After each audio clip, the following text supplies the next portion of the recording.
and welcome to the third day of Christmas. On the third day of Christmas, my true love gave to me 3 French hens. He also gave to me 3 related appeal decisions about agricultural workers' dwellings in the countryside, specifically poultry managers' houses. The 3 decisions are Farley's Farm, Coolmore Farm, and Daisy Bank Farm, and you can find links to the appeal decisions in the description down below.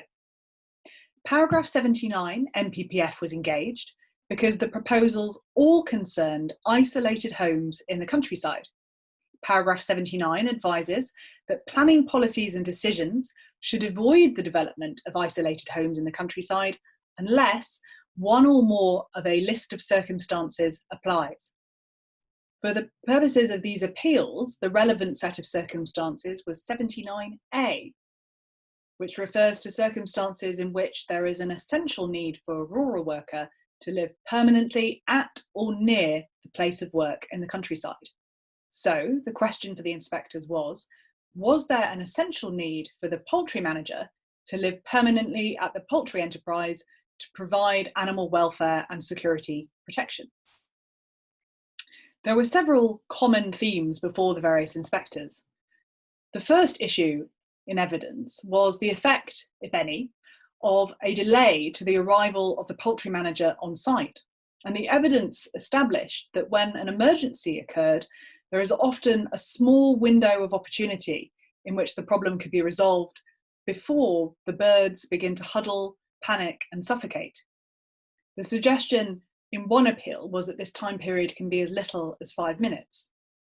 It was therefore a common theme throughout the appeals that a quick response time is paramount to ensure that there is not a loss of birds, which could be on a very large scale indeed.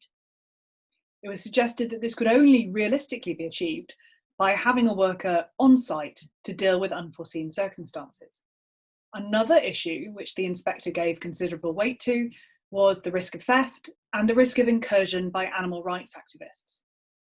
An issue that was advanced before the inspector in the Coolmore Farm decision, that's perhaps of relevance in the modern pandemic situation, is the question of whether technology could be a suitable alternative for a trained poultry worker living on site. Could an effective alarm system, comprehensive surveillance equipment, and advanced monitoring systems mean that somebody could live off-site and rely on that technology and only travel in very limited cases?